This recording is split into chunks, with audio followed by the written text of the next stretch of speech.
Alright, y'all.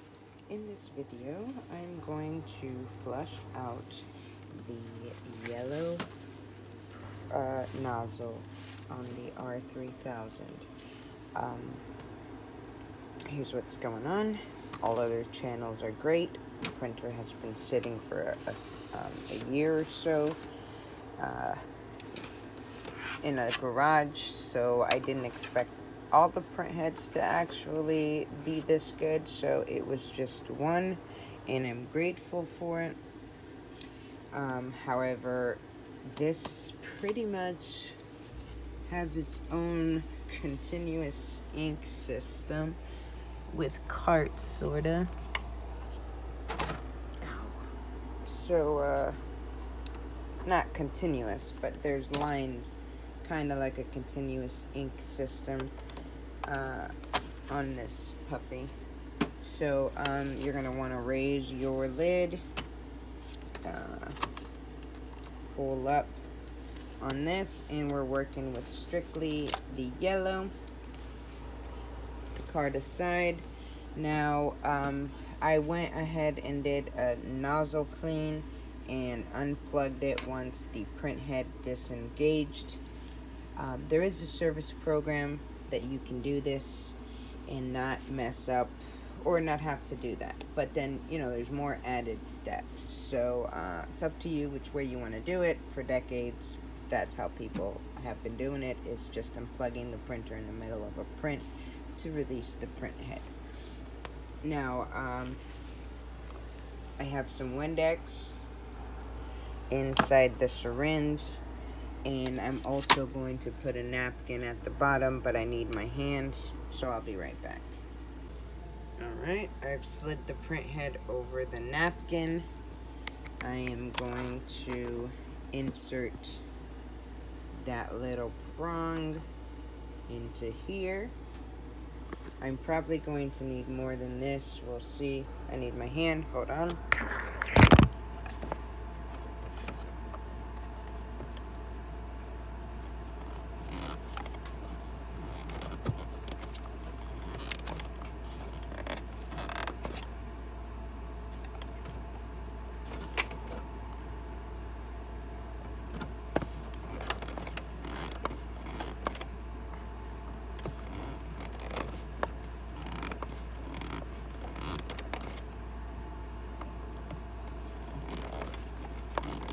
You want to make sure it's completely pushed down.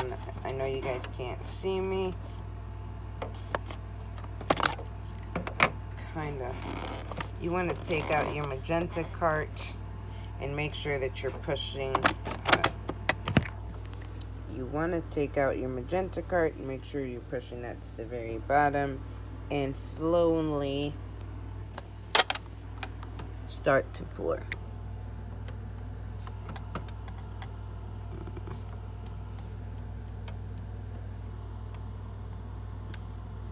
Oh, there's a significant clog here.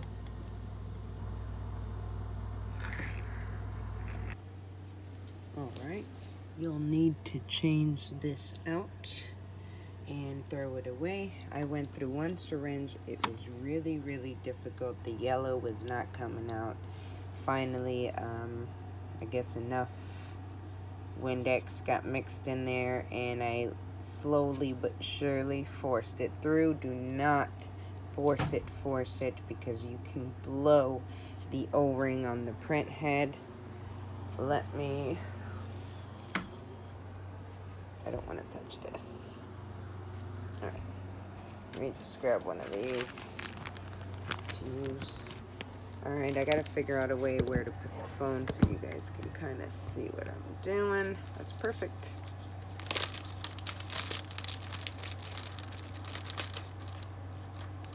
Alright. Pick this up. Toss it.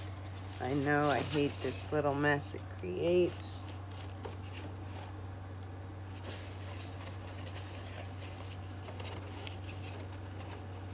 You want to clean it before you actually start doing another one, or put something that is thicker underneath, but that's not going to rip. I didn't put it thick because I didn't want it to rip under the print head. And I don't have any more of my towels till later that Amazon delivers, so I wanted to kind of get started on this and not wait. Alright, we're going to put another piece of... Alright, y'all, I only put 2 syringes. Oh, there's 40 mLs. 2 syringes full. Only because it's already in the line, and yellow is actually coming out of the print head, so once I do another clean, the Windex will actually make its way out of the line, through the lines and out the lines. I am hoping there is no dried up ink in there, because then those pieces are going to break down in there somewhere. So I'm running a print head clean while I turned it on, and I'm now going to run a print head clean and then a nozzle check. Hey guys, what's up?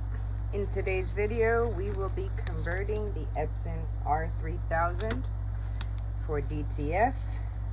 Those who have been following my journey knows I have a P5000 that is waiting on refillable carts, and a 4900 that is in a sick coma.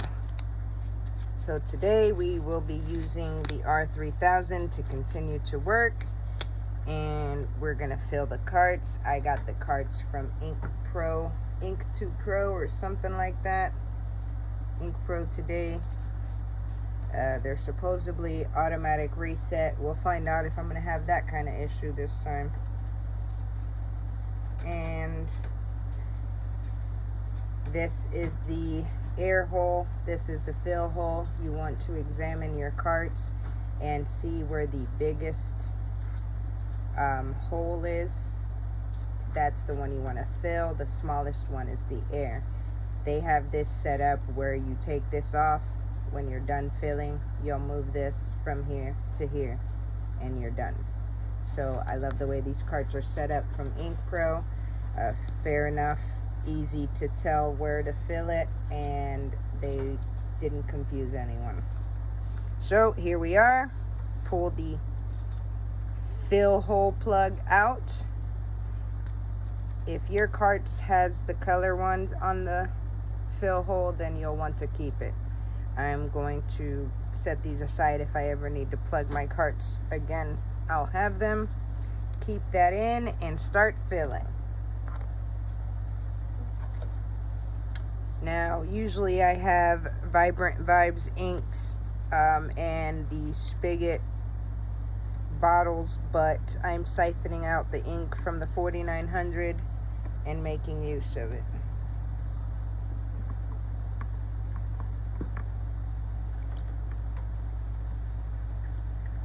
Let's set up.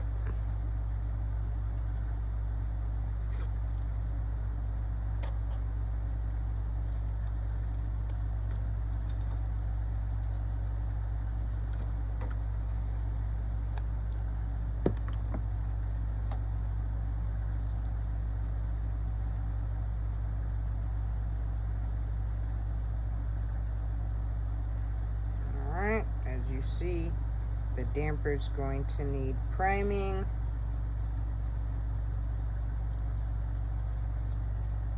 Once you're done filling it, you'll remove the plug from the air hole. As you see, it starts to do its thing, and you plug it in.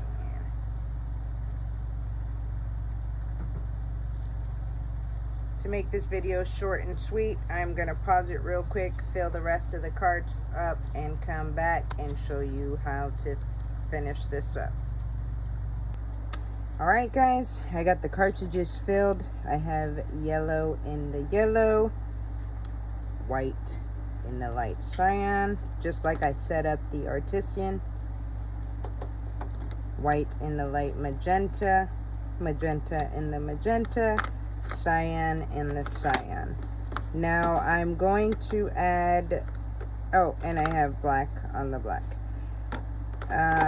On one of these two, I'm going to add the DTF fluorescent inks, but I got to figure out if this has the one valve for 2 carts, or, and then I need to figure out which of the 2 or which of the 3 is the one that I switch between. So 2 of these will have fluorescent inks, but for now you'll just remove the old carts.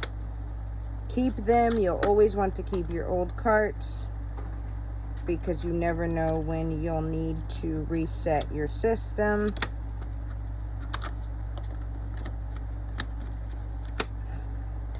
Make sure they go in nice and tight.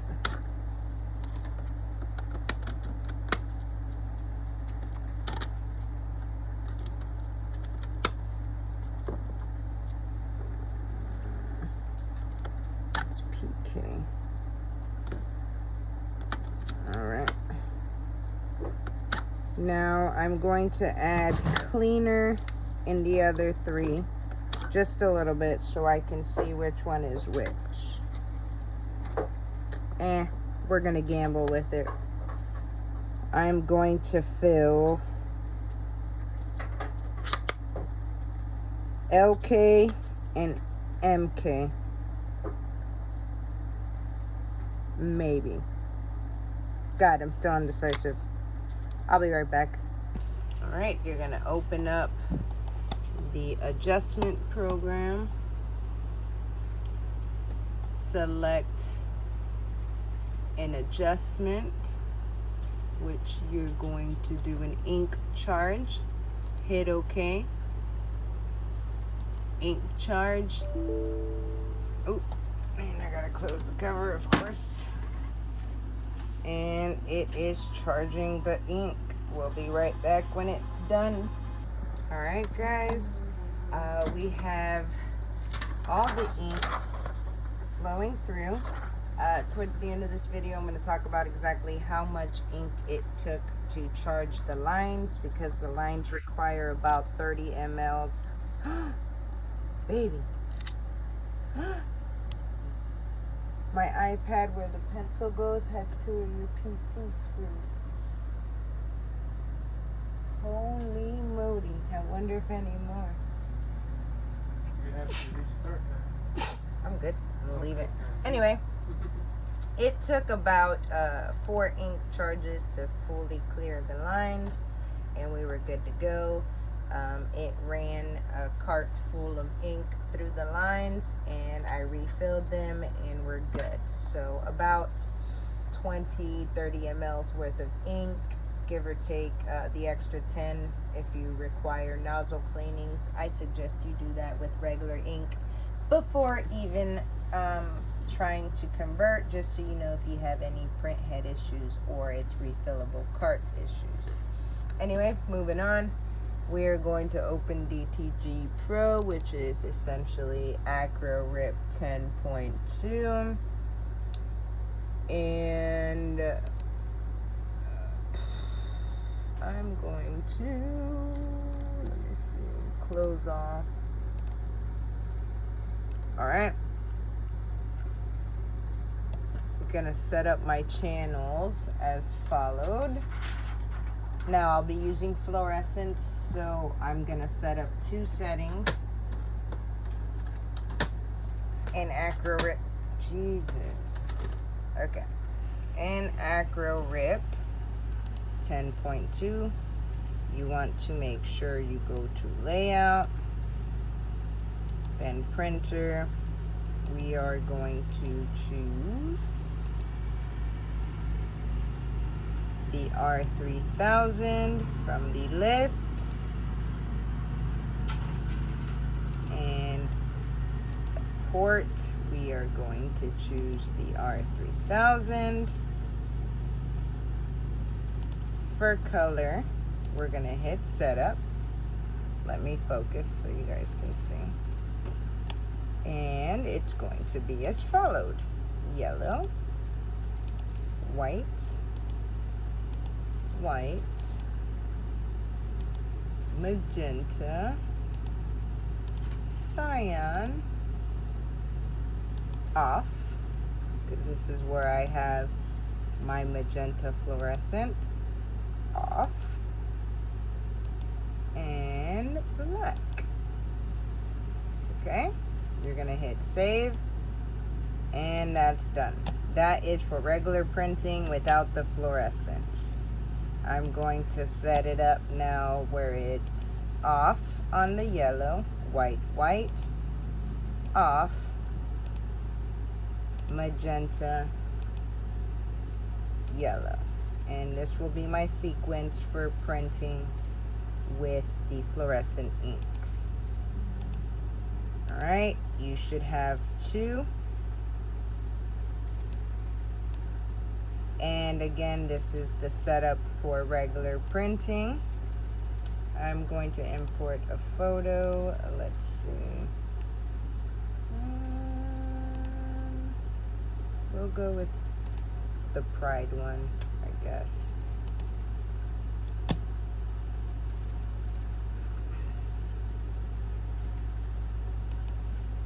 You'll want 100% white under every colored pixel, and I'm still messing around with inks. We'll start it at 100% and see where that goes from there. Should not be 100%, but with the Artisan, that's what we could run with, and we're gonna see. For the layout, I want a 11 by 17.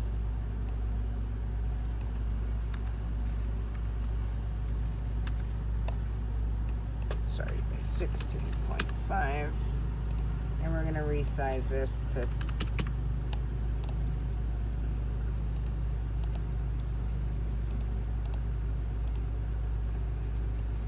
just using this image just because it has beautiful colors. I did not take out any of the rollers yet. I'm gonna see which ones are for sure touching so I can remove. Obviously that's standard for most of these printers, but let's go ahead and print and see what happens. You want resolution 1, color 1.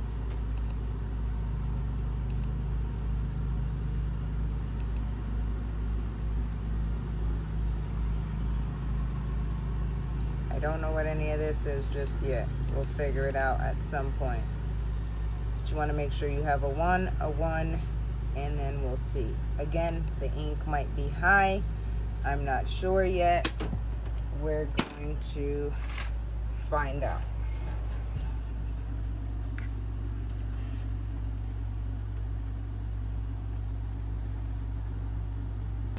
100% was way too much ink,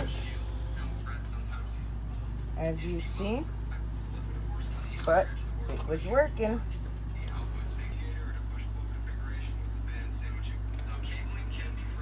Alright.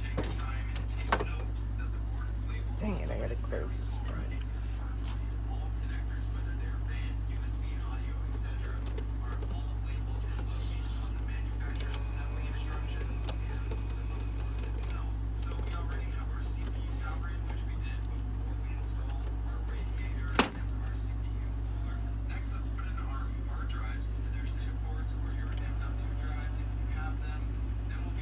Oh, I didn't put the paper down.